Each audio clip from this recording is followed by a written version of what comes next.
What happened when I confronted my family about their lies? Before we begin the story, make sure to subscribe to our channel and never miss more incredible stories every day. We agreed you'd never find out, my mom said, smiling like this was a joke. We were in her spotless dining room in the suburbs, the same room where birthdays happened, where apologies were served with casserole, where every disagreement got folded into family. My brother Caleb stood behind her chair with his arms crossed, not quite protecting her, not quite blocking the exit. The Christmas garland on the banister twinkled like it didn't understand what was happening. I wasn't dramatic by nature. I worked hospital admin, filed insurance claims, solved other people's small crises for a living. I was the person who told nurses, calmly, that the system was down and we'd manage. But my hands were shaking so hard, I had to press my palms flat on the table to keep the papers from fluttering. On the wood in front of me sat three things: a county court docket printout, a copy of my amended birth certificate, and a bank statement with my name at the top and my mother's signature at the bottom. Diane leaned forward, voice soft. "Maya, sweetheart, you're spiraling. You've always had big feelings." Caleb's jaw worked like he was chewing glass. "Drop it," he said low. "You're going to ruin everything." I kept my eyes on the stamp in blue ink, amended. Under it, a date I couldn't stop rereading, September 14th, 1996, 6 months after I was born. That wasn't a cute typo. That was a decision. "What did you amend?" I asked, hearing my own voice like it belonged to someone else. "And why does the court file say in adoption of minor child Maya R?" Mom's smile didn't move. "Because that's what we told them to write." Tessa, my best friend, was waiting in my car outside because I'd promised I wouldn't do this alone. I'd promised I'd leave if they tried to twist me again. But I couldn't leave yet, because I'd only brought copies. In my bag was the one thing I hadn't shown them. The sealed page the clerk slipped me with a look that said, "Are you sure?" My mom reached across the table, fingertips almost touching the papers. "Give those to me," she said, still smiling. Caleb took one step closer, and I realized neither of them had asked what I'd already seen. Then Grandpa Ron's voice came from the hallway, and everything froze. "If you met my mom, you'd think she was the safest person on earth. Diane was the woman who volunteered to run the school bake sale, who remembered neighbors' dogs' names, who hugged you with perfume and told you you were so loved. At church, she laughed loudly at other people's jokes. At work, she brought cupcakes just because. At home, love had rules. Rule 1, we did not talk about before. Before Mom married my stepdad. Before Caleb moved back home after his divorce. Before the year I turned 13 and started asking why I never looked like anyone in our family photos. Rule 2, if Mom said something happened, it happened. If she said it didn't, it didn't. The story was the story, and anyone who questioned it was being difficult. Rule 3, Caleb was the enforcer. He learned early that peace meant obedience. If I pushed, he'd lean over me like a lid on a boiling pot and whisper, "Stop making Mom upset." The lie was baked into everything. My father, Aaron Reed, died in a car crash 2 months before I was born. That's what Diane said when teachers asked about emergency contacts. That's what she wrote on forms. That's what she told me when I was 6 and cried during a "bring your dad to class" day. "He loved you," she'd say, pressing my hair down like she could smooth grief flat. "He just didn't get to meet you." I believed her because the alternative was too big. But there were moments that didn't fit. Like the time I found a shoebox in the hall closet full of letters with A. Reed on the return address, postmarked years after the supposed crash. When I asked, Mom didn't even glance down. "Junk mail," she said, and I watched her throw the whole box into the outside bin like it was on fire. Or the way Grandpa Ron would go quiet whenever Aaron's name came up, his eyes dropping to his hands, thumbs rubbing at the same scar as if he could erase something. Those were small things. Background noise. A family full of small things you learn not to hear. Until last month, when something arrived in the mail with my name spelled wrong, and the wrong woman listed as my mother. The envelope was stamped confidential, and it was from County Vital Records. It was a Tuesday, 7:12 p.m., when I pulled the mail off the slot in my apartment door and saw the thick cream envelope. My last name was on it, but the first name read Mara. And under that, in smaller type, it said, "Care of Diane Hart." My stomach did a weird little drop. I hadn't lived with my mom in 5 years.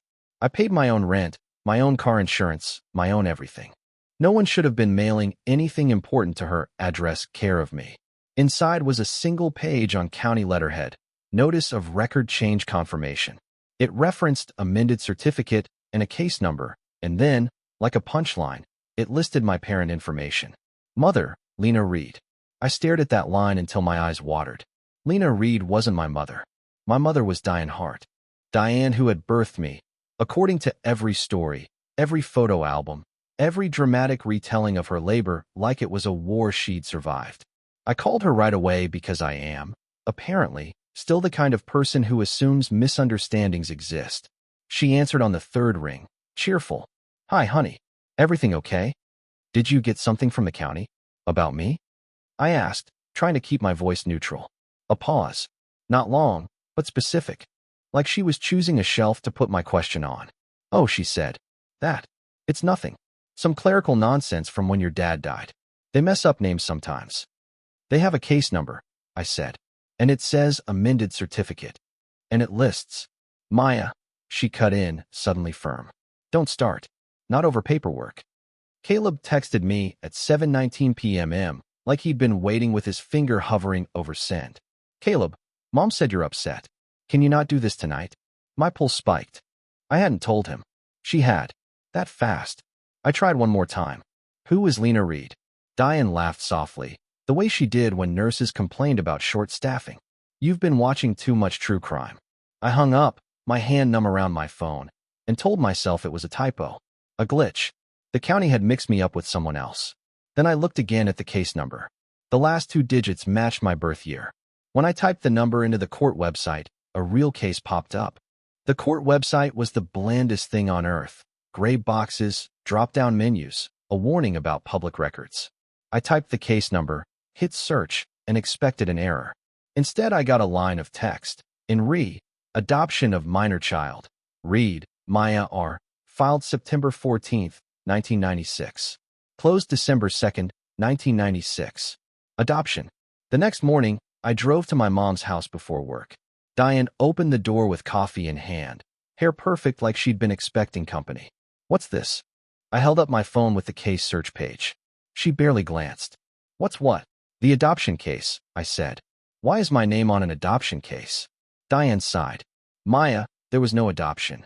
It's literally on the court site. That site is full of errors, she said instantly. You know how government computers are. Caleb appeared behind her, phone already in his hand. What are you doing here? He asked.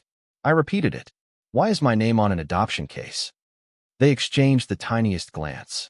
Like confirmation, Diane gave me the practice line. Sweetheart, you're exhausted. You're interpreting things wrong. Caleb echoed her without thinking. You're interpreting things wrong. I'm not interpreting, I said. I'm reading. Diane took my phone and scrolled, eyebrows lifting in a performance of surprise. See? They misspelled your last name. That's not even you. It's my birth date, I said, and my middle initial. Caleb stepped forward. Stop interrogating her. Mom did everything for you. I'm asking a question, I said. Diane smiled that soft public smile. And we're answering. There was no adoption. End of story. Then she slipped, the way people slip when they think you're already defeated. You were never adopted, she said too fast. You were transferred. Transferred. I watched her realize what she'd said. Watched Caleb's eyes widen. Diane patted my cheek like I was 5. Go to work, she whispered. Don't make this ugly. In my car, I opened my voicemail and found a message from the clerk. The voicemail was from a woman with the tired authority of someone who said the same thing 1,000 times. Hi, this is Maribel from Vital Records. Returning your inquiry. The amended certificate request was processed years ago, but if you're the registrant, you can request the supporting documentation in person. Bring photo ID. Window 3. I hadn't made an inquiry, which meant someone had, using my name. I texted Tessa. Can you come over tonight? Something's wrong. She showed up with takeout and a legal pad like we were about to solve a crime. Start with what you know for sure, she said. That question gutted me, because what I knew was mostly what my mom had narrated. We started a timeline on my coffee table, my birth date, the amended date, the adoption filing date. Tessa wrote while I pulled up old emails and scanned folders on my laptop. Around 9:47 p.m., I found an email thread from my freshman year. Subject line, Health insurance, dependent verification. I'd forwarded a form to my mom. She replied, handled. Don't worry. Love you. Attached was a PDF I'd never opened. The PDF was a dependent verification letter with a different last name in the header. Not Hart. Reed. And the signature line wasn't Diane's handwriting. It was sharper, slanted, like someone trying not to be recognized. Tessa leaned over my shoulder. Why would this have Reed on it? My dad was Reed, I said automatically, then felt my throat tighten. Except, he was supposed to be dead. Tessa didn't flinch. Okay, receipts only. No stories. We printed everything. The docket screenshot, the vital records notice, the email attachment. We labeled each page with dates and where it came from. For the first time, the facts sat still on paper, not wriggling away when someone told me I was misremembering. At 11:26 p.m., my phone buzzed. Caleb, stop digging. You don't understand what you're touching. My hands went cold because he wasn't asking, and he wasn't bluffing. The next day, I took a half-day off work and drove downtown to the county records building. It smelled like old paper and impatience. After security, I waited behind people clutching folders like life rafts. Window 3 was Maribel, the same voice from the voicemail. She took my ID, compared it to her screen, and her expression went careful. You're requesting supporting documents for an amended birth certificate, she said. Yes, I didn't know it was amended. She clicked through tabs. You're entitled to your file, she said, then paused. People don't usually come in for this. My throat felt tight. What's in it? She slid a form at me. Sign. When she returned, she handed me a packet with a rubber band around it. On top was a stamped copy titled Petition for Adoption. Petitioner, Diane Hart. Respondent, Lena Reed. Minor child, Maya R. Reed. The petition said Lena Reed was my birth mother and unable to provide stable care. It listed an address, 1849 Willowgate Apartments, and a social worker's name. It listed a hearing date in 1996. Then I hit the line that made my stomach pitch. Father, Aaron Reed. Status, living, whereabouts unknown. Living, not dead, not the crash. Living. I flipped to an affidavit signed by Diane, swearing under penalty of perjury that she'd assumed my care since the child was 2 weeks old. 2 weeks. So the labor stories, the hospital bed photos, the way she described my birth like family folklore, those weren't messy memories. They were invented. The paper trembled in my hands. Maribel watched me like she'd seen this kind of quiet collapse before. There's one more thing, she said, voice low. Filed sealed, but you're named, so you can view it. You can't copy it. She slid a single page across the counter, face down. Are you sure? I turned it over and saw a signature I recognized immediately, Caleb's, steady and deliberate in ink. I felt sick. It was dated the week I turned 18, and it called me Ward. I read the sealed page in a plastic chair near the windows, hands sweating through the paper. Title, Guardianship Continuation Agreement. Guardian, Diane Hart. Co-guardian, Caleb Hart. Effective, April 3, 2014. In plain language, it said my ward status would continue because I was not capable of independent financial decisions. I made a sound that might have been a laugh. By 2014, I was working part-time, paying my own phone bill, getting straight A's. The only thing I couldn't do independently was disagree with my mother without being labeled unstable. Tessa met me outside and read the page twice. This isn't just we adopted you, she said. This is we legally controlled you. On the back was a reference I almost missed. See attached accounting for Reed Family Trust distributions. Trust. I drove to the attorney listed on the file. The receptionist checked my ID and asked, You're Maya Reed? Like the name tasted unfamiliar. I guess, I said. I need my trust accounting. An older attorney led me into a conference room. He didn't offer coffee. He offered careful words. There's been activity, he said. Your trustee has been making distributions for family needs. What family? I asked. He slid a printout across the table. Dates. Amounts. Notes. June 18, 2019. $8,500. Caleb Hart. Legal fees. November 2nd, 2020. $12,000. Home repair reimbursement.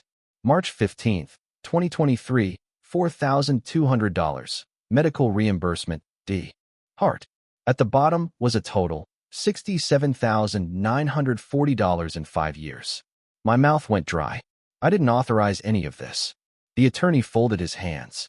Your trustee certified you were incapacitated, he said, that you couldn't consent, and that your father was deceased. I felt the room tilt. The crash wasn't grief. It was paperwork. He opened a file and pulled out a copy of a certified letter, unopened, stamped return to sender. The name on the front was Aaron Reed. Under it, request for beneficiary contact information. The lie about my father wasn't just a story. It was the key that unlocked my name, my money, and my adulthood. Then he added, and there's a living claimant asking about you. On the drive home, I kept thinking about the word incapacitated, like it was a bruise you couldn't stop poking. They'd built a legal version of me that was fragile, confused, and untrustworthy. And then they'd used that version to move money while I played Grateful Daughter. 100 old moments snapped into focus. Diane answering questions at my doctor appointments before I could speak. The way she'd insisted I see a therapist at 16 because I was so emotional. The note she demanded be added after I fainted at soccer practice. Patient is prone to exaggeration. That night, I pulled up my patient portal and searched old visit summaries. Under family history, in 2012, it said, unknown. Adopted.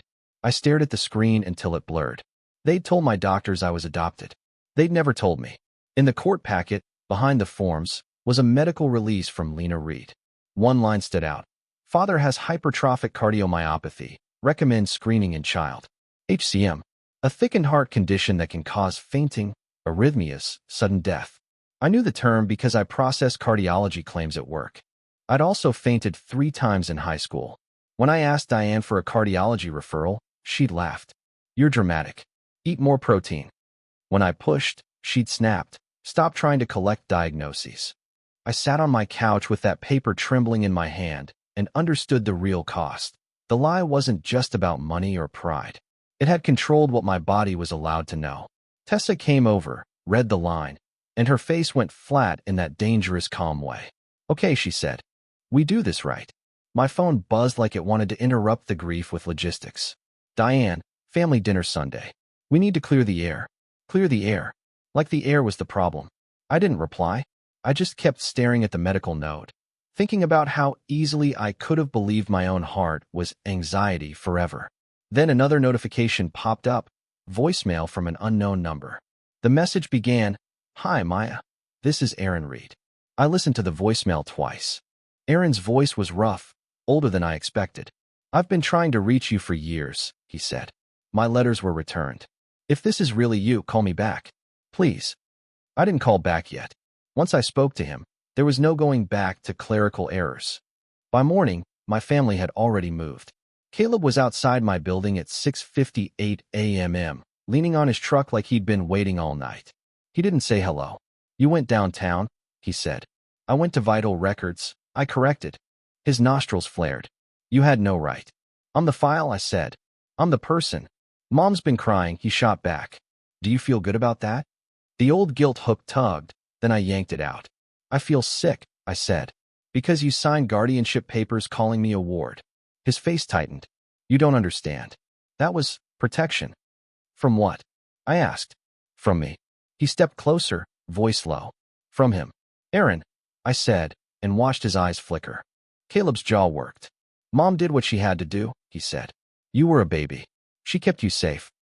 By lying to me my whole life. I asked. By taking my trust money? He shook his head fast. That money was for family, and you'd have wasted it. My phone buzzed. Caleb glanced down, then lifted his screen so I could see it. Diane, tell her I'll cover her loans if she stops. Tell her to come home. Bribery dressed up as love. Caleb softened, like he was offering peace. Just come to dinner Sunday, he said. Apologize for the accusations. We'll reset. Reset. Back to the version of me they could manage. I'm not apologizing for reading, I said. His eyes went cold. Then don't expect a family when this blows up. I turned away, and my phone buzzed again. Then it hit me. I was still on the old family phone plan. Missed call, Aaron Reed. I hadn't dialed him. I hadn't told anyone his number existed. Someone in my family had my phone records, and they were watching me. That afternoon, I sat at my kitchen table with my laptop open to the phone carrier's website, staring at the account owner field. Caleb. It was Caleb. He'd set up the plan when I started college. Cheaper this way, he'd said, like he was doing me a favor.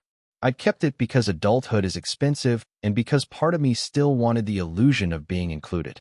I clicked through the dashboard and felt my stomach drop again. Call logs, text logs, location history. It wasn't just money they controlled. It was information. I was halfway through the steps to remove my line when I stopped. My hands hovered over the keyboard. In my head, I could see my mom's kitchen in the morning, the way she used to hum while she packed my lunch. I could hear Grandpa Ron's laugh when he taught me how to shuffle cards. I could feel the warmth of belonging I'd chased my whole life. Maybe I should just go to dinner, I thought. Maybe they'd tell me a version of this that didn't make them monsters. Maybe there was a reason. Maybe Aaron really was dangerous. Maybe I was interpreting things wrong. The thought felt like relief and betrayal at the same time. Then my phone buzzed with a message in the family group chat. Diane, don't let her talk to him. If she does, remind her he signed away rights. I stared at the screen. Another bubble appeared immediately, like she was typing fast. Diane and Caleb, delete the portal login.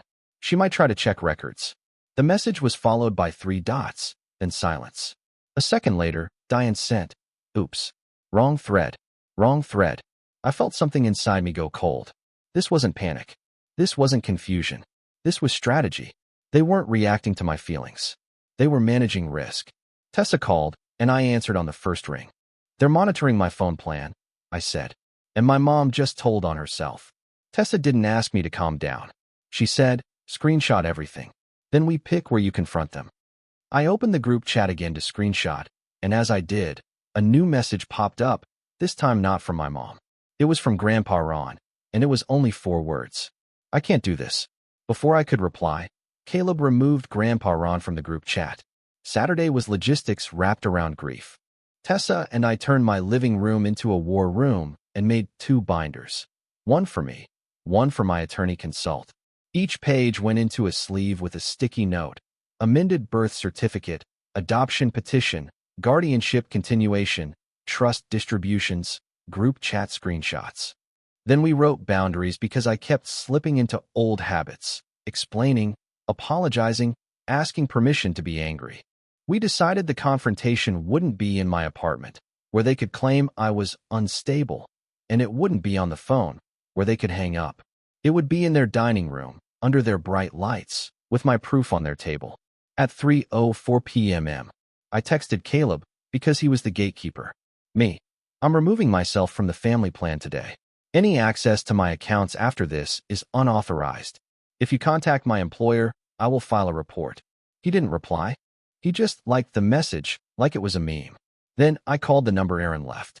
I almost hung up after the first ring, my body clinging to the old story, but he answered and said, Maya, like he'd been holding his breath for decades. We spoke for 8 minutes. He didn't rant. He didn't beg. He just said, your mother told me you weren't safe. And that sentence meant she'd been lying in both directions. Before we hung up, Aaron said the detail that made my hands go numb. I tried to see you at the hospital, he said. Right after you were born. Your grandfather Ron brought me. Grandpa Ron, the quiet witness. So I drove to Ron's assisted living facility and sat beside him while he stirred tea with shaking hands. Were you there when I was born? I asked. He stared at the table, then whispered, I can't keep covering. Not anymore. I asked him to come to dinner. He didn't promise, but he didn't say no. I told Tessa to wait in the car with the second binder and my phone recording. Then I drove to my mom's house early.